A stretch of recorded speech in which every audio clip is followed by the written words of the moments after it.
So good morning. I hope you can all hear me. We're excited to have you guys here. I think this might be our fourth data summit we've done. I can't remember. So we're excited to have data staff from all over. We do have a poll right now, and it looks like 120, it looks like about 50 of you are data specialists, about 40 are recruiters, 14 are supervisors. We have 2 instructors and 27 that are others. So we appreciate you guys joining us. I'm going to go ahead and end that poll so we can get started. So let me just share a little bit about what this summit purpose is. So years ago, we realized that we have a lot of resources for recruiters. We've got, trainings for instructors, but there's not a ton of training besides maybe from your provider of whatever data system you use, or through M6 for data staff. And there's a lot of new data staff that are on the state level, on the local level. So we want to just kind of put together some basics in the summit that might help. And then part of our interest was so that you could kind of get to know each other. We know that that's been a little bit harder because we've never been able to do one of these in person, but it says our number one purpose is to allow participants to learn basic skills related to the required data collection for migrant ed. We also want you to be able to develop those networks. And so you may see comments from peers or from, how people do things, and you can pay attention to the names and you can reach out.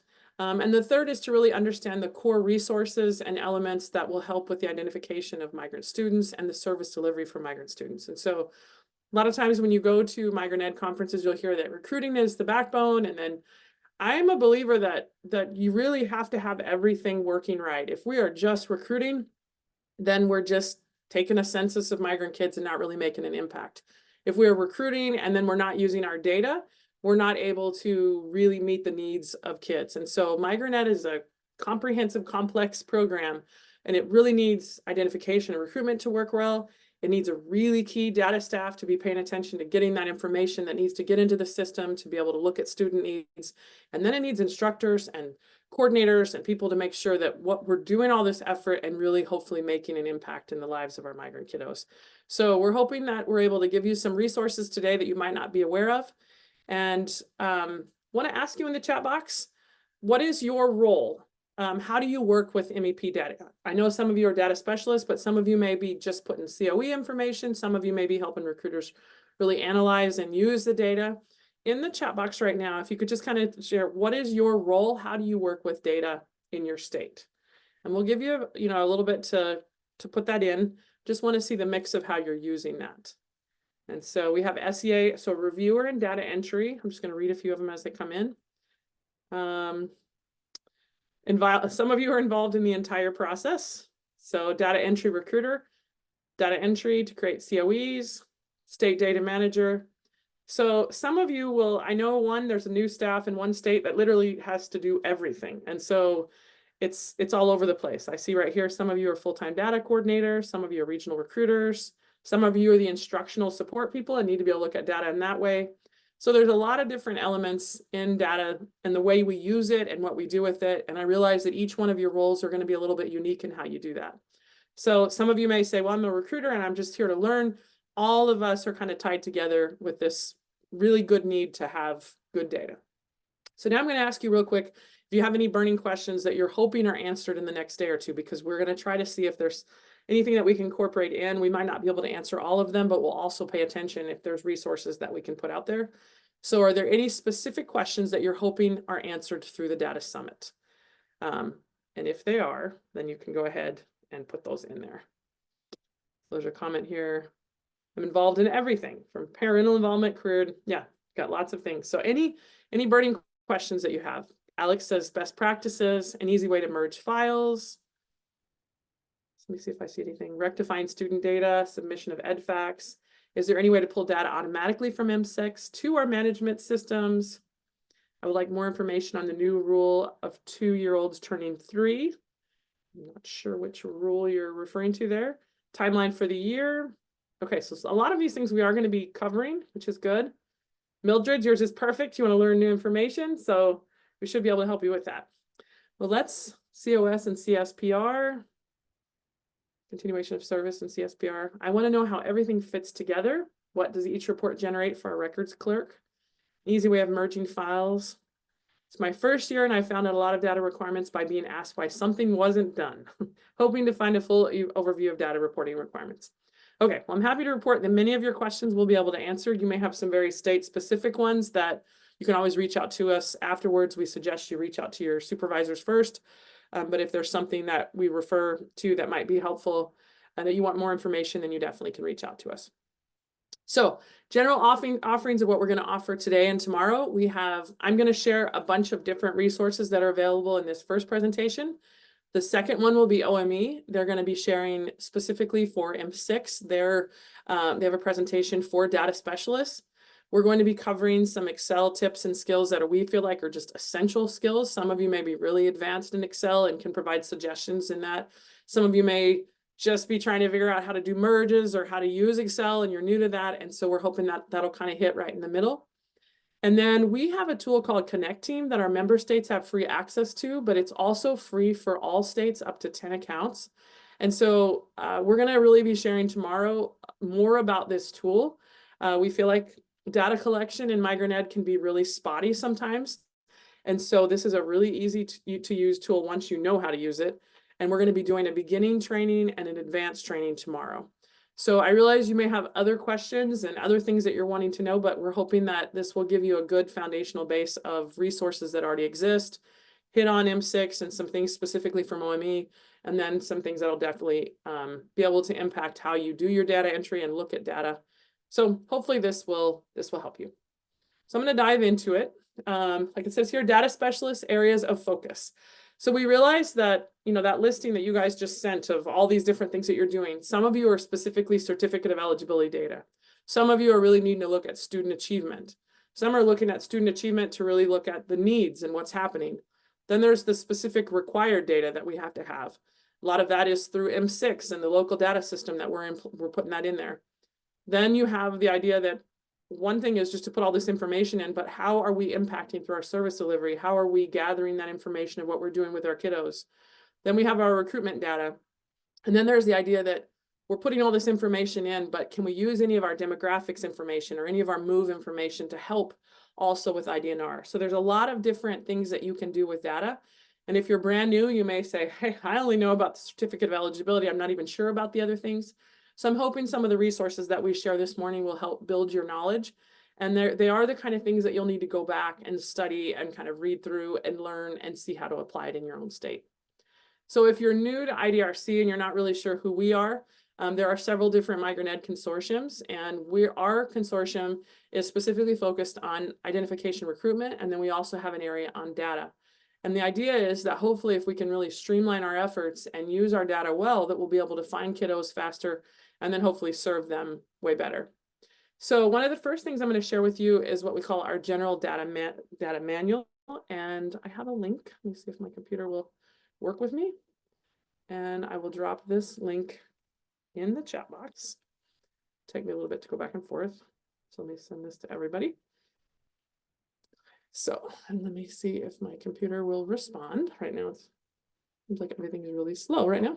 So on our front page of our just so you know how to find this, if you go to the front page of IDRC, make sure I'm sharing the right page, and you scroll down a little bit, you'll see recruiter resources, resources to share, and resources for data staff. So I'm going to be going back and forth to this page here for a little bit. We have a data manual that we created last year that I'm not sure if everyone is aware that it exists. And I want to talk a little bit more about what it is and how you can use it. So one of the challenges, just like I think it was Catherine that said, sometimes you're finding out what you need to do because someone is asking you, hey, where's this? And you're like, what are you talking about? How am I supposed to have this? So we have some work groups with IDRC, which are different members from our different states that have experience in identification recruitment or in data. And we had a data group that helped put together this manual last year. And when we put this manual together, we were thinking of everything that a data specialist should know. And most programs are supposed to have a manual of how you do things and what are your policies. So we don't encourage you to just change the name of this and say, all right, this is the Tennessee Migrant Ed data, data manual. What we encourage you to do is take a look at this, go through it, see what, change it so that it's related to yours, use This page doesn't exist via that link. It has to. I just clicked off. I just literally went through that. So if you can look down here, we have like the data collection process.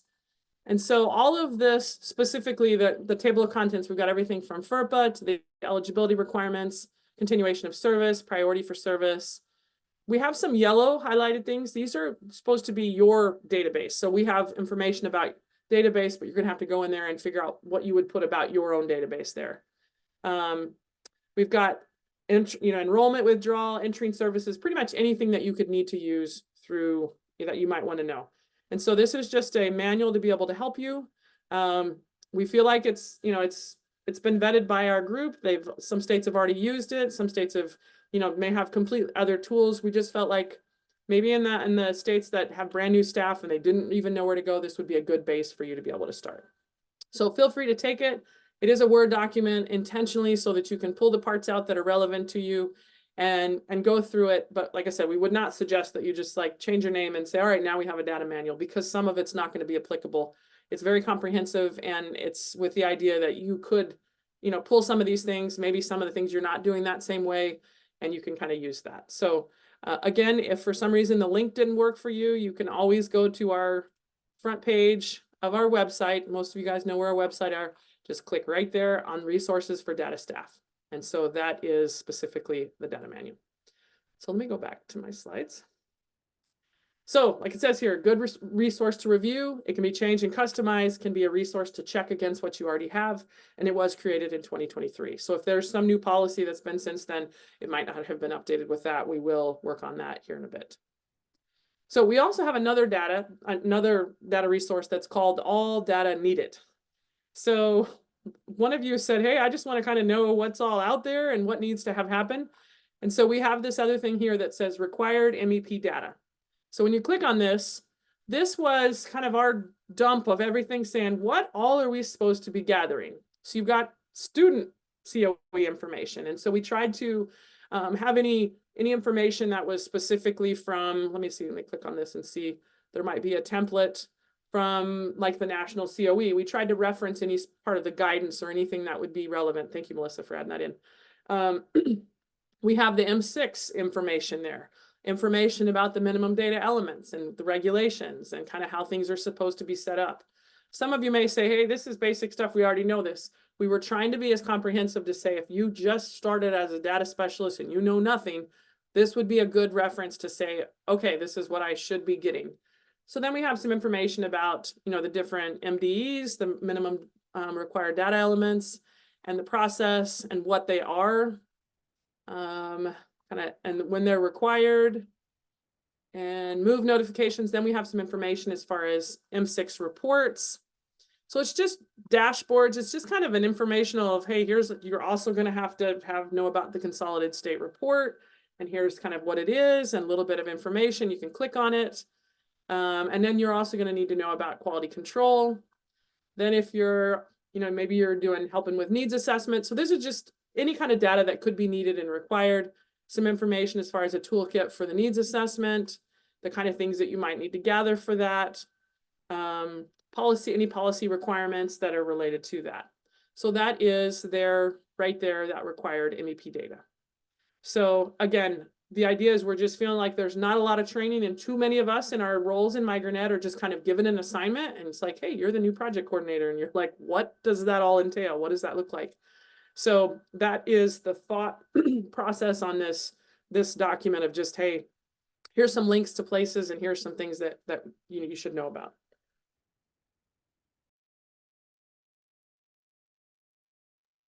So another process document that we have, sorry, I'm hoping I don't start coughing, is the move notice process document. So sometimes you get a move notice in M6 and you're thinking, what do I do with this? How does this work? So specifically here, there is another document, and I'll go back and show you where you can find it. Again, this same page that we worked with before. If you click on here, thank you for Melissa for dropping those in. This is just walking you through what the process should be. And so some of us are like, yeah, we know what to do, but some of you may not be. This is best practices. So step one would be you review the move notification and request any contact information from the sender. Step 2, review and determine if the student is currently enrolled. And you're going to kind of search for it and look for it. Step 3, you should have an organized process for this step. So if the student is not currently enrolled, you're going to assign somebody to reach out and determine, share that information in a secure manner to the staff member. If no contact is provided, you're going to go back and see if you can try to get a hold of that. Step 4, if the contact information was not available and new information was not obtained, you're going to assign a staff person to follow up on the move notice. And in an ideal world, you're really figuring this out within 1 to 5 days. And then if the child is found to be eligible, a COE is completed.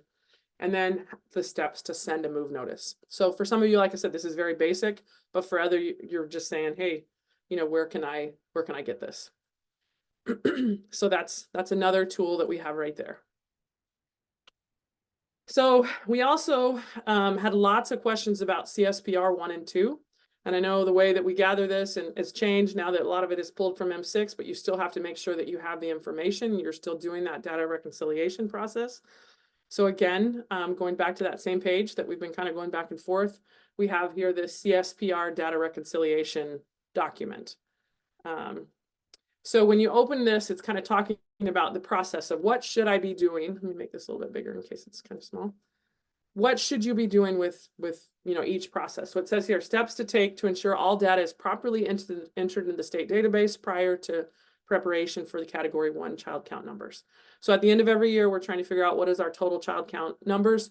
We already have some information in M6 that's based off our student database, but there may be errors. There may be things that we have to rectify. And so it'll go through and say, all right, with each COE, this is what you need to do. Make sure that your residency verifications, which we'll talk about here in just a second, were completed. With your data system, here's some specific things that you should be doing. When a student graduates, this is what you should be doing. Communication, this is ideal practice between the MEP and district staff. What happens when a child turns 3 years old? And then prior to compiling the count, a listing of what you should be doing, and then kind of the differences between maybe state and local coordinator responsibilities. And then this idea that you should be doing a freeze with your data system at some point to be able to, go back and check. And so you can kind of read through that. And then you're talking about what to do with running your reports and your responsibilities for your data coordinator. And then the CSPR process, running the different kinds of reports to check to make sure that the child verification is done correctly, that your age and grade placement is done correctly. So I noticed several people keep asking where you can find this. Again, this is on our website under the data. I've been kind of sharing that on there, and Melissa's been dropping those in the chat box. So pay attention to that if you can see the direct links right there. So then there's some specific things that you have to do with different grade levels. Birth 0 to 2. You want to make sure it includes only 0 to 2. So you're going to kind of check through that and look at the totals and see. And then here's the criteria and descriptions that are used for category 1. And then here's the criteria and descriptions that are used for category 2. And so we might need to update this with the EdFacts. Here, I'm not sure if they have a new file there, but again, it was with the idea of people saying, I'm not really sure. So for those of you that are wondering where it goes, you go to the beginning of our webpage, and I'm going to drop this in case somebody doesn't have this. Go right here, scroll down, resources for data staff. Everything that I've mentioned is right here on this. The last one that I'm going to talk about right now is the residency verification process. And so this is something that a couple of years ago, I think it was 2 years ago, we worked on this, and we were surprised that people were like, oh, this is a new process. This is not a new process. This is just something that we decided to put in a process document because we realized that states were not doing this. And so what should happen is you have your program year that runs from September 1st until August 31st.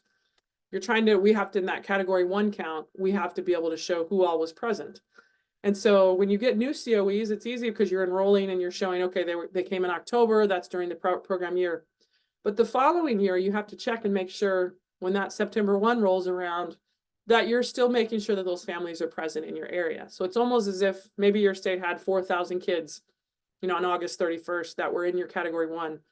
Come September 1, any of those kids that still have eligibility remaining, you have to do those verifications to make sure that they're still present. And so this document talks about best practices to do that. Sometimes states will just mass enroll everybody and say, well, during the year, we'll do some residency verification and see if they're still around. That definitely would not be the best practice because you really want to check in September who is present and not wait till April and then find out that maybe they were there, maybe they weren't there. So after September 1, you're trying to make sure, how many of those kiddos that still have eligibility left are still present in your state. And so there's some specific here guidance that was provided by OME regarding the residency verification process. And sometimes in M6, they'll tell you that there's an error because the residency verification has not been completed. So in order to do that, you're trying to verify that that child is actually in your state. And it's become even more critical when some kids have been able to be enrolled in online programming from a school district where they may actually live in another state. And so we want to make sure that they're actually in your state during that program year. So it says here, is a child's record that is maintained in the database indicating a residency and enrollment date that is on or after September 1st sufficient to document residency during that 12-month period? Yes, except when the SEA uses a mass enrollment procedure to update student records. So it's telling you, you got to go in and verify. You got to make sure that they're there. And there's a process that you can do for that. So like, here's an example of step 1, ensure that all staff are aware of the residency verification process. So some of our work group members were really good about sharing their exact, I think this was from New York. They have a letter that they send out. This was an older letter that they'd send out to their different school districts to say, hey, we're trying to verify that our kiddos are still here, and it has the process of what they need to do. And so we included some of these examples in this document so that you could see. Nebraska, for example, has a free lunch letter that they're trying to check and make sure that people are still there. Minnesota has a sample protocol document that they were using. So when you are starting this process, you're going to develop your list to see who's still eligible, who's still there, and there's a couple sample examples. Then you're going to figure out the best way to do this depending on your state. Some of you may have really good relationships with your school districts and literally can just email out to your districts and say, you know, in a secure manner to say, these are the kiddos that we need to see if they're still present, and those districts will get right back with you. Some of you, they feel like that's a pipe dream and you're literally going to have to call and talk to each one of those families or make home visits. And so you want to map out the process of what it looks like for your particular state. Like it says here, it might be helpful to have a state appointed contact, such as a homeless liaison in each district who can help you with this, or it's going to look very different. And so we have examples for large states, examples for medium states, examples for small states of what that might look like. Step 4, you're going to create your data collection document and resource and figure out how you're going to get those verifications. You know, maybe you're going to create a report that district staff fills out and they get back to you. Maybe you're going to be giving reports to the recruiters to be able to go and make visits to OSY and see if they're still there. And then you need to record your data. And then you put that back in your data system that you can show that that residency verification was completed. And so those are some examples of how you can do that. There was a question that says, here we do phone calls to make sure the family's still here. If not, we create an M6 notice. So yeah, you want to make sure that they're still present. And now, if you call and the number doesn't work, then that family needs to be visited instead. So you're always trying to figure out how to use your resources the best you can. Ideally, you're working with these families throughout the year, and so you already know if they're there or they're not. But too often, unfortunately, a family hasn't had contact with the program for 6 months. And so you want to make sure that you can use this as a chance to really check in on the families, make sure they're doing well, and see if they're still present. So a phone call is a good way to start. Working with your local districts is a good way to start, but you want to make sure that you really can say, yes, this child was here specifically in our state during that time. And so that's what residency verifications are. Like I said, it's not a new process. It's not a new policy. It's something that we've always supposed to be doing. But we were kind of shocked a couple of years ago when we realized that there were states that were enrolling migrant kids during the year, and then the next year never re-verifying, never putting them back in the system, and they were starting all over again. And so it's kind of across the gamut of, you know, how people have done this. Some have done this very well for many, many years, and some just started the last couple of years to really make sure that they're doing those verifications right. So we should be working with our kids. We should be having contact with them frequently. But if we haven't had contact and we can't show that they're there, then we definitely have to make sure that we're doing those verifications and we get that back into the system. So that is something that we felt was important to have, like a full document on there. So we also have a new tool that is not quite on our website yet, but will be very soon. Let me pull that back. I was thinking I had a link. Do I not have a link? Melissa, can you drop? I created a copy if you want me to share. Yeah, if you'll drop that in the chat box, that would be great. So another thing that we're running into is that we have a lot of, let me go ahead and see if I can open this and you guys can open it at the same time. Let's see. Okay. So right here. This looks way smaller than what I had. Is this Melissa's? Yeah, you need to scroll to the left Okay. and then Okay. I'd suggest everybody download it and Okay. open it in Excel. Let me see if I can download it then. It's not. Their file. Yeah, let me see if it'll let me. For some, let me save as and maybe it'll. Save Okay. as, yes. Let me download a copy and then we'll open it up. So one of the challenges that we're seeing is that states have M6, for example, and let me make sure I can open this up. Okay, so they have M6, but they may not be aware of all the different capabilities and tools and resources that are in M6. And so the next presentation will be specifically by M6 and with OME, so they'll be able to give you insights on the things that they're hoping that you're kind of paying attention to. But if you look, what we have here is the section that this tool is found in. So we got section, report name, sub-reports and charts, filters, filter descriptions and options, the description of the reports, the audience that it's meant for, how to utilize the report, and why would you use this report, and then timelines. So we will have this link on the website here very soon. This was finished just really recently by one of our work groups. So the idea was that you could kind of have a reference guide. Now there's a lot in here, and it's because there is a ton of things in M6. So we have a section that says dashboards, account management, for example, how would you use this and what you can see. And it'll tell you like basically, the filter descriptions, you can see who's, using the system. Data management, it'll let you look at right here, what's happening here, provides users insight into the volume and timing of data that's uploaded. So you can kind of look at the different things. There's information about child mobility. And then it shows you the different types of reports that you could see. Child mobility can actually let you look at moving to during the last performance period, during the current performance period.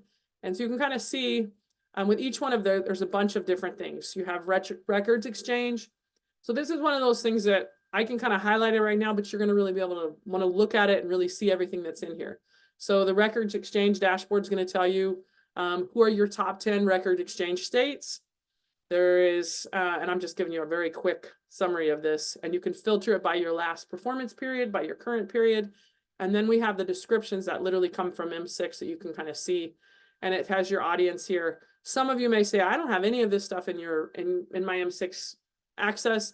There's going to be different reports available depending on the level of access that you have. And so here it'll say your audience is your state director and your M6 admin. So if you don't have those roles, you're not going to be able to see all of those kind of things. But it might be helpful for you to be able to reach out and say, hey, could I see if any of this information was pertinent to your position, you might be able to request at least the information to be able to see. Student achievement, it lets you, sorry, I'm going too fast here, lets you look at a lot of different things related to student achievement. You've got graduation rates, the children that are enrolling in 11th grade with credit for algebra. And so it'll let you see, again, this would be a supervisor role to be able to see this. How would you utilize it? It provides insight on how migratory children are performing in different academic areas. Of course, this is if you're putting that information into your database. Why would you use this? For needs assessment. And so this spreadsheet's really designed to just help you be able to see everything that there is, see how you could possibly use it. Then you can see these filters. For example, if I want to look at student information, look at the ID count, I can look within a performance per period. I can look at the enrollment date, the withdrawal date. So I can kind of check. I can also see what types of enrollments that we have. Again, this is state director, M6 data admin.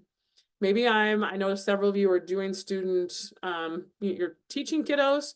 So here it's grade retention, and you can take a look at here.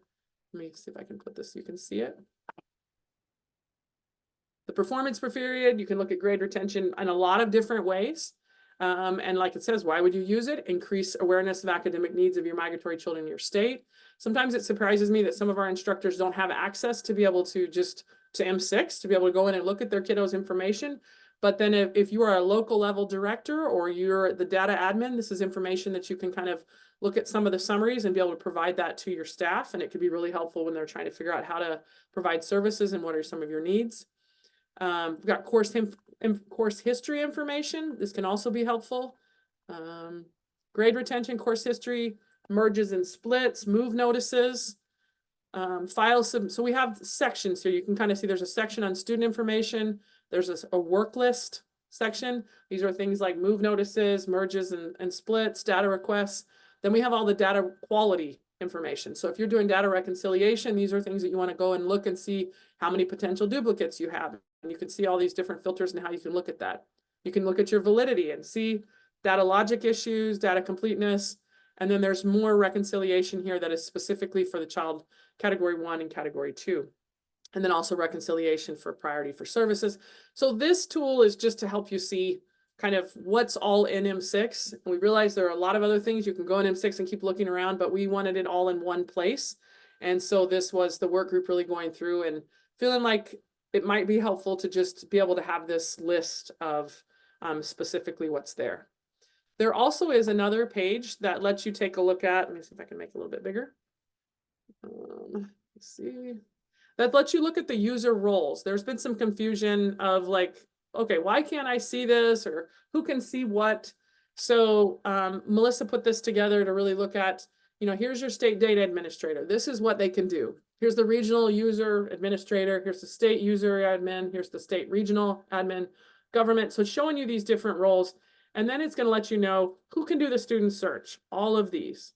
Who can do this record view consolidated, all of these. And you can kind of see who sees everything. So data requests, suddenly I'm losing my secondary and primary user. To resolve that, I need to have it be a district data person. If I'm reassigning, so you can see which ones can be done. That way, if you don't have your account set up right, maybe you're needing somebody to do something that they're not actually having access to do. And so this was a tool basically to be able to see all those things. And once you may have something, these are all the different things that you can do. And then who can actually do this? So dismiss the move notice. Who is that? So we may see, let me hide this little so you can see up here. So this can be something that hopefully is just a good tool for you to be able to have access to. You may be able to take it in another format. Maybe you want to take this and create something from it for your data staff. But we just thought it might be helpful to have everything possible in one place. And so this will be posted very soon on the website. And if you ever need it, you can always email us too and see. Okay, so kudos to all those that did a lot of work on putting that together. And like I said, we're still looking at whether we want to have it in any other format, but right now we were just trying to get it all into one place. So I'm going to share now some tools that are kind of, for some of you, you won't need these at all. And for some of you, you very much will need these. We get a lot of questions about occupational surveys. Some of you have systems in place that work really well. Some of you are still trying to figure out how to work with school districts. So we do have a page, and I'll drop it in the chat box here, that is specifically for these surveys, and we need to add more samples here, but recently I've had several states say, I just want to see what people are using for this. And then some states are modifying this also for employment surveys. So if you work with a large plant or with an employer that's willing to give surveys to new workers, we're going to be kind of talking now in some of the areas where data overlaps with other positions. And when I was working in Tennessee, our data staff was super helpful in working with our districts to have these occupational surveys and have the districts. I'm just going to open up, maybe I'll open up Georgia's. And they look a little bit different. Each one's a little bit different. Let me see if I'm sharing. Depending on how you want to do. This was Georgia's that they had several years ago. I don't know if it's their current one. And I think I have Maine's here. Let me see if I can share Maine's. The idea is that you have some sort of survey that new students, this is a way old one. This is 2015, 2016, still relevant, I think. And so we'll get some new updated ones on here. But several of you have just said, we just want to see what this looks like. So we want you, most states should be having some sort of survey program to really figure out when new kiddos move into the state. And a lot of times data staff are directly working with that to kind of be able to see, what's specifically going on. And so that's certified, that survey is right there on the website. It says a comment, then the surveys are hard to incorporate into online enrollment processes. There's lots of states that have, specifically they just choose the questions that are most important. Have you moved in the last 3 years? Have you ever worked in anything related to agriculture? Whatever the 3 questions that you need, a lot of states have it right into the online enrollment process. So I know that we need to kind of move with the times. And so it may not be appropriate if the whole school is doing an online, survey process, and then we're like, hey, here's our little document, can you add this to it? Because that won't work. But a lot of districts will work and say, what are the questions that they need? And you can actually get that in your survey. I've seen that happen in many, many states.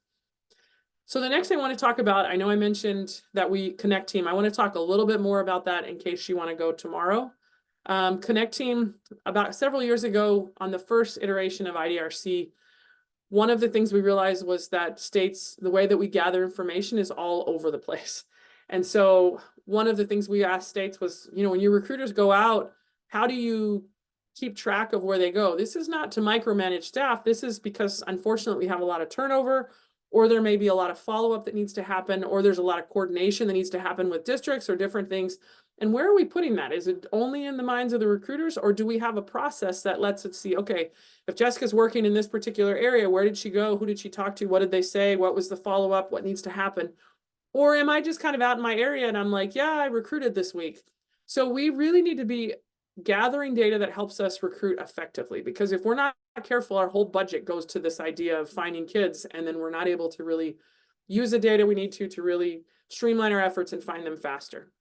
And so Connect Team is a tool that can be modified by any state, and it's a reporting creation.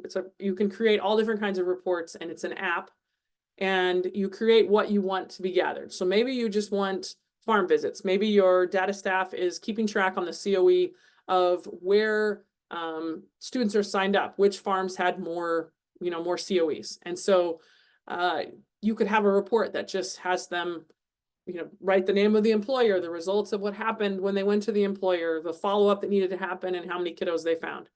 And so you can help build this kind of database of your places that they're going to based off that simple report that's created. Another one could be maybe you're keeping track of the home visits that you made, or the calls that you have from families that need follow-up, and you can create your own tools in a really easy way through this tool. And it is secure, and there's a lot of compliance that you can kind of look at and see to make sure that we're not promoting this. It is a secure tool, and there's a lot of information you can find about that, but we're not really promoting it as a way to just put tons of student information in. It's more of what efforts the recruiters and people are doing in the field. So you can keep track of visits to different areas, visits to farm business and community agencies. And then your data staff can actually pull and enter data into their state system from these reports. And so our IDRC states, many of them have been using it now for several years. We have some new states who are kind of dabbling with it to see whether they want to use it or not. It is a totally free tool for member states, and then it's free up to 10 users in general if you want to use it. And so I just want to put that in there in case you want to do this. We do have some tools for those of you that are working with Connect Team. On our website, we have, let me see if I can just pull this up. If it'll go to the website. Let me drop this into the chat box.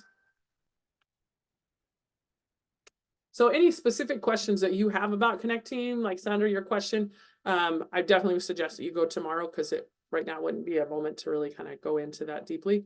But here on Connect Team, for example, here on these are some of the things that you can do, and these are little videos that are 2 or 3 minutes on just how to do different things. And so if you're interested in possibly learning more about Connect Team, if you're wondering where to find this on our website, those of you that are member states, if you scroll to the bottom and anyone can use it, there's some Connect Team training videos right here. And those are the videos that I'm referencing.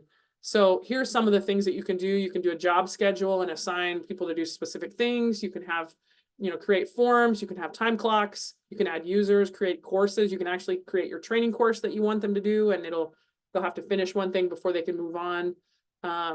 There's lots of different things. These are some of the basic things that our states are using that we have references right there. And like I said, tomorrow we'll do in-depth training on that.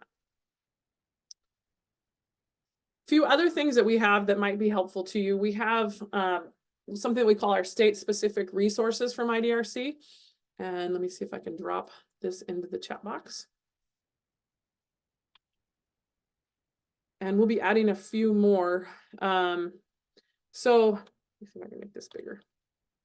One of the things is some of the states have said, well, there's so much stuff on IDRC, we're not sure what exactly is for our state. So member states have a lot more resources than non-member states, but we also believe in rising tide raises all boats. So we have some information just for all states. So I'm going to click on Texas's, for example. So if you look at back on the map here, if you just click on your state, you'll be able to see what is your specific state, what's there. But let me go back to Texas. So what we have is all the information that we have here on the ag portal for them, all the resource links that we have, and then we have our Power BI reports. And so this is just to help you see, we have a ton of data. And you may say, well, I'm a data specialist. How does this relate to me? This is more recruiting. You need to know what is specifically out there and what resources are out there for recruiters. Many times a new recruiter starts and they're not sure what's out there and they're not sure where to go. And if you know that, hey, we already have a list of all the possible ag places here, we already have, so just for Texas, for example, if you go to their portal here, everyone has one of these. And let me, just to make sure you know how to get there, let me share some of these, make sure I'm sharing my page. This is here under recruiter resources. So I know we've shared this a bunch, but sometimes I'm surprised when I go places and they're like, we don't know about that. So we're going to make sure that you know about this. So the state specific resources are down here below. And then there is, this is under agriculture resources. Then we have these agriculture information portals. So Texas, for example, is what I was looking at. I'm going to open that back up. This is just an example of the information that we have. We have a map for them of everything that we could find. We have the farm service, all those that have received any sort of subsidies. So these are farmers that have received money for working with agriculture, the farm contractors list, the H2A and H2B lists. We update these very often. And so this has everything new. And so if you click on these, so maybe part of your role in data is to keep track of which ones have been visited and which ones haven't. Everything's going to look a little bit different. Some of you that are both the data person and the IDNR coordinator. And so the passwords on any of these are always IDRC, capital IDRC. Some have passwords, some don't. But this is the work orders. It was updated on 2/29/24. Anything in yellow was new. So these are all the work orders for Texas for new H2A. So if you just scroll down here and look at the total number of positions, you're looking at total 2,866 new H2A positions right there. Now, of course, not all those are going to be eligible for us, but some will. So you can go here and get new information. We've got something called the GAP audited farm companies. These are new. These are good agriculture practices. So these are usually working with fruits or vegetables, and they have to be audited to make sure that they're following the right protocols. Some of you have aquaculture. Some of you have mobile home parks. So maybe as data specialists, you keep track of all the housing that is related to MigraNet that might be helpful for families or for your recruiters to go back to. And then we have the USDA egg and meat and poultry processing list. So there's no reason that your staff should be like, you know what, I don't know anything about where I'm supposed to go or what I'm supposed to do. And so, sorry, I'm going to close a few of these things before I go on to the next thing. So we have this specific list that'll help you see exactly what we have for your state. So that is specifically for Texas. We also have another brand new tool that we suggest that a lot of you in data are going to be involved in your state planning process. And so this particular tool, let me see, share with where this is and drop it in the chat box. One of the challenges that we're finding is that states are not, if so much turnover, there's a lot of brand new staff. State might not be aware of all of the different ag crops that are happening in their state at different times. And so Evelyn, that works with us at our office, spent a good amount of time going through and looking. So whoever puts their state in first, I think these are our IDRC states. We haven't done it for all states because this is a huge, huge process. So let me open this up and see if I can open the right one. Okay. So let me share what this looks like and how you would possibly use this. We also do have the template for non-IDRC states that you could make your own too. So we use the ag census to look at any crop that is mentioned in the state. And then we looked at the harvesting time, the sorting time, packing, unloading for that particular crop. So this is Alabama's. If it's listed, there is some of this happening in your state at some place. Now, remember, we have that ag listing for you, so that you can go back and see if you can find those farms. We have a bunch of that work already finished for you. So they have almonds, and then you can see of when, harvesting, sorting, packing, all of these things are happening then. Apples, bagging, it can happen at this different time. So it has the different types of crops So if I'm a recruiter and I don't really know about apples, I could read through and be like bagging, grading, grafting, harvesting, labeling, loading, and pruning. And I can go ahead and kind of learn a little bit, Google a little bit about it. Apricots, aronia berries, asparagus, aquatic plants. And I'll show you another tool here in just a second that will make this even more relevant.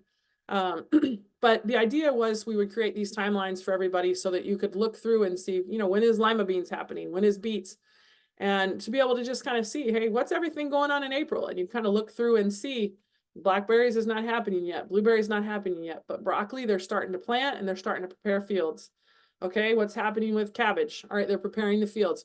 So as a recruiter, I can kind of go through and think, okay, nothing's happened yet with this crop, and see what's going on in these different times in these different months. So this also could help if you had maybe someone that said that moved to Tennessee and they came from Alabama and they said that they were specifically harvesting beets in May. And I'm like, do they really harvest beets in May? I could go and look at this and see their particular state and say, yeah, it looks like that's something that's going on. So if you're a non-IDRC state, we also, this is coming from Ag Census and a bunch of different preparation that we've done. If you go to the front of our website and then go back to the recruiter resources, let me make sure I'm sharing it. You scroll down, there is the template right here in Excel, and you can just see the template to be able to create your own. And so that tool, you could really work on it and see your own specifically there. You can reach out to us if you have questions, but we did do that as part of to help our member states out. So we have examples of all the possible things that you could have. Maybe you've got alligators, and here's all the things related to alligators. Here's all the things related to apples. So you could create your own and kind of see what's going on, but we tried to make the template really, really in depth so that you could see with Asian pears, here's everything that you could possibly do with Asian pears or asparagus or avocados or barley or beans. And so this is something as data staff, you can see the correlation. Sometimes you may say, well, this is more recruiter. It depends on your position. Some of you are going to be very responsible to do both the data and figure this out. And so but for our member states, if they didn't have, for example, barley, it's not listed on their template, on their listing, if that was not something that was in their state. So this template is for everybody to have that, you know, that full listing there. So let me go back to my slides. Now, this is, I think, if I was a recruiter, Melissa has really been the one that's done a ton of work on this. And there's new resources coming out. And this is where if you're not a member state, you may be a little bummed on this. If you are a member state, if you're not using this, it is a huge resource that you should be using to look both data-wise, to look both for recruiters, for all of that. I'm going to open, Sally, I'm going to open yours for Alabama. So I am a huge, huge fan of the Ag Census. Always have been. When I worked in Tennessee, we had so many areas that were new. And migrant families follow ag. And so if your county doesn't have any agriculture, unless you have, for example, maybe processing plants or something, you know, fisheries, things like that, there's going to be a reason they come. And so we have something called Power BI that some of you have heard us talk about. And if you have heard us talk about it, I'm going to talk about the new updates that we have. So when you first open it, some of you still were in the process of updating this, and this is kind of a big project. So we did go through and do all the 2017 census data, but Melissa has been updating to the 22 census data. And if you're not familiar with the Ag Census, you can just Google. Are you gonna share the what? The Power BI report? I thought No, you're not. You're on the PowerPoint. Okay, getting ready to. We'll just. Oh, okay. Let me share Let me share it over here, and then I'll go to the Power BI report. So if you are not familiar with the Ag Census, there's a ton of information out there, and it comes in a lot of different report ways. And so I know this with data, you're going to want to know, you know, what's happening in your state. And then we have a tool, which I'll share with you now. Okay, you should be able to see the actual tool itself. We just call it our Power BI. We probably need to give it a new name just because Power BI is a tool, but this is Alabama has an updated one. And if you see these little, basically this little block right here, it says this page in specific continues to have the data from 2017. So some of the new stuff is not quite available yet. The USDA is releasing it at different times. And so if it has this thing right in the front, it's letting you know, hey, some of this is still from 2017. But if you click off this, you'll still be able to see. One of the reasons we have this tool is if you are the data specialist, for example, and you are trying to help figure out what's going on in different states and looking at your numbers and looking at the increase or decreases and comparing, from recruiter numbers from year to year, this lets you look at the ag census information and kind of see what's out there. So the top 25 counties are ranked from, 1 to 25 right here. And then if you look, there's lots of pages. She's got here, agriculture activity was obtained from 2017 data. But if you go to the next page, there's some information that is specifically now from the 2022 census, ag census. So it'll now let you know, for example, in this particular county, this is my all-time favorite page. I like to know how many possible workers are available. This is 2022 information. And so it has it by county. You can change this and look at different counties and look at the probability of, wow, Baldwin County compared to whatever I was just on. Barber has 380. Baldwin has 1,300. Now, these are not all migrant families, but this is just farmers saying that they hired this many workers. She's got here, the USDA will release this on this date. And so then you can go and see this was 2017. But if I am a local data staff or local director, and I want to see how my county is compared to others, I can see the ranking of ag products, the ranking of crop sales. Maybe I'm seeing all the COEs that are coming in and they're only coming in for this particular county for livestock and poultry. But yet in this county, it looks like 84% of them are crop sales. So I want to be able to say, hey, maybe we're missing something. Maybe we need to check this out. I want to be able to understand how it relates to. And so we also have a lot of other information. There's cattle and milk operations. These will let you know. It says here 15 of these in Baldwin County have between 200 and 500 head of cow, 7 are over 500. And so you can compare that. Maybe I'm going to go look and see another county, how that relates. So this one has total cows of 6,501. Let me look at a different county. And this one has 12,000. So there's going to be double the amount of work, depending on, sometimes beef cows don't need as much work. They don't need as many workers. We also have lots of information about chicken layers and honeybees. And you can scroll, you can look at the vegetables that are harvested. So we have a full training on how to actually use this on our YouTube page. And so let me pull something up if you haven't used that before. If you go to our website and you click on recruiter resources and then you go to YouTube, and let me drop this in chat box. There, we have a lot of information. Using the Power BI tool right here was a training that we did about 4 months ago, in depth on everything you can kind of see. But going back to Power BI, there's a whole bunch of information that you could really learn and use. And so I believe that IDNR and data and services are all connected. So you want to know, you want to look at that template and say, hey, if we've got grapefruit happening in our state, where is that? And when is that? And I can go back and look at that template and see what's happening. And you can kind of scroll through. We do have plans to be able to show, and I'm not sure if this one has it or not. Melissa, let me know. If this one has by month, the different types of crops on there. Yes, it does. There should be timelines. Okay. So this one now is letting you see the areas and how big they are, the different operations, how many of them are, there are 2 that are over 1,000 acres, and you can kind of see the different types of crops. So I'm not going to spend tons of time on this, but if you are not using your Power BI or you need training on that, you can definitely watch that video. We can reach out, but data has to be harnessed. It has to be used to really impact what we're doing. And so this particular tool, if we're ever working in a county that a state has asked us to help them and they don't know anything about that particular area, I'm going to start here and I'm going to learn about this. I'm going to see how many greenhouses there are. I'm going to see what aquaculture there. She has specifically linked in the aquaculture for this particular county. And then at the top, there's the actual link to the list of where it came from. So this is kind of a way to really understand, this particular county. If I look in Dale County compared to Barber has right here, this particular plantation is needing 4 workers, and this is when they were supposed to start. So I can really look and learn and see and understand what's happening in my counties based off of this tool. And so, like I said, we're all tied together. This has trailer parks and farm labor contracts.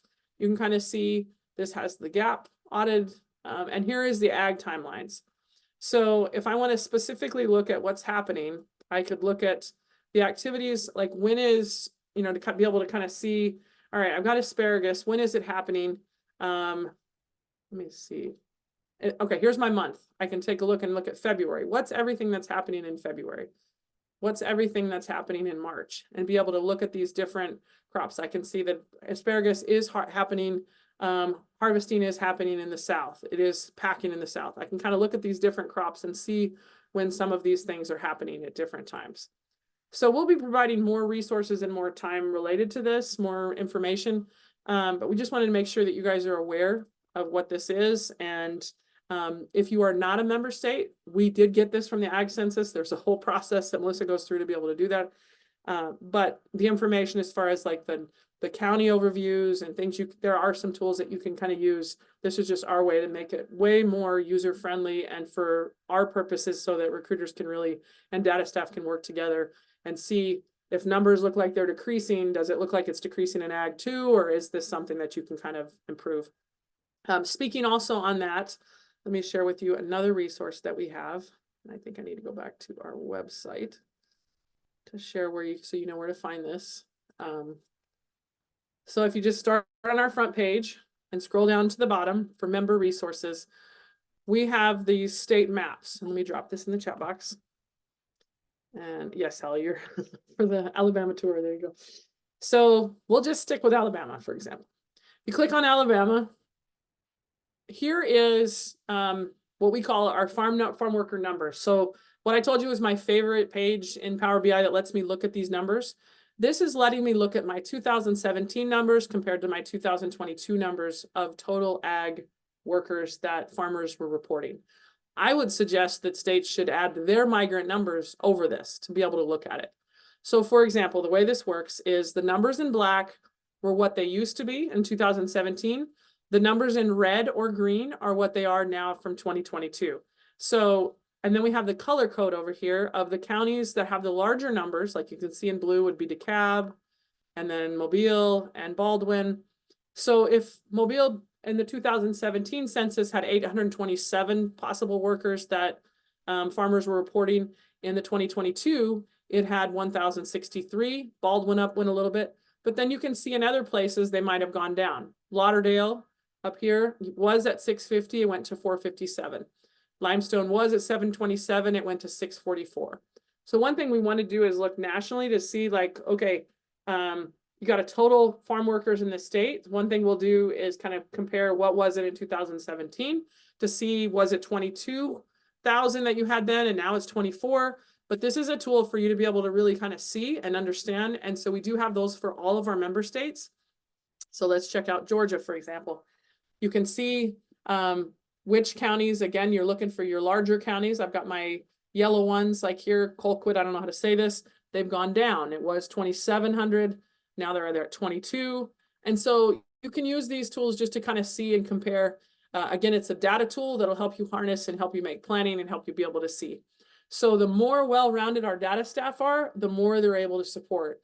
The more cross training that we do on positions, which happens all the time, the more tools you have to be able to see and understand, the easier it'll be for your job. And so we have, again, those tools over here, your state maps right here, and you can click on there and be able to kind of click on it. So if you are not one of our states, nothing's going to happen right there when you see that. But if you are one, then like here's Arizona, for example, 2,100. So this is the weird thing. Sometimes we're looking at states that may have, yes, that's a perfect example. Let's look at, there are some states in here when you open it up. Let's look at Minnesota. Minnesota has 72,000 farm workers in the state. So in some of our states, there can be a discrepancy where we're saying, why does one state that has 25,000 workers have 9,000 migrant ed staff, and another state that may have 50,000 only has 400? So that's something we want to kind of look at. We realize that jobs are different, but there has to be some discrepancies in there. We keep saying that migrant numbers are going down and down and down, but at the same time, some of our numbers don't, like you look at this particular state, 72,000 total farm workers in Minnesota. You look at Wisconsin, here's another one. 66,659 right there. You look at Arizona, which is, they only have 21,619. Now, they may be more seasonal. They may have more movement than some of these other states, but that is something as a consortium we also want to look at. Kentucky, for example, they've got 40,000. So how does that compare when maybe Kentucky's at 6,000 or 7,000 migrant students and another state? Here's an interesting one. If you take a look at the tiny state of New Jersey, 24,000 workers in the state, similar to Arizona.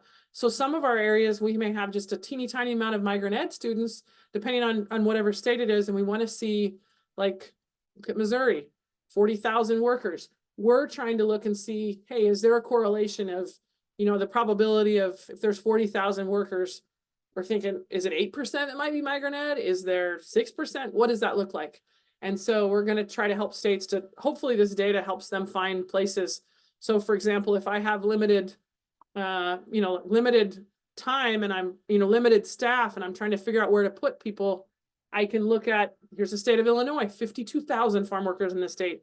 So just something to think about, something to look at, and we're hoping to get answers for state and hoping that the more we're able to streamline efforts, the more we can work with data staff and recruiters to really use all these tools.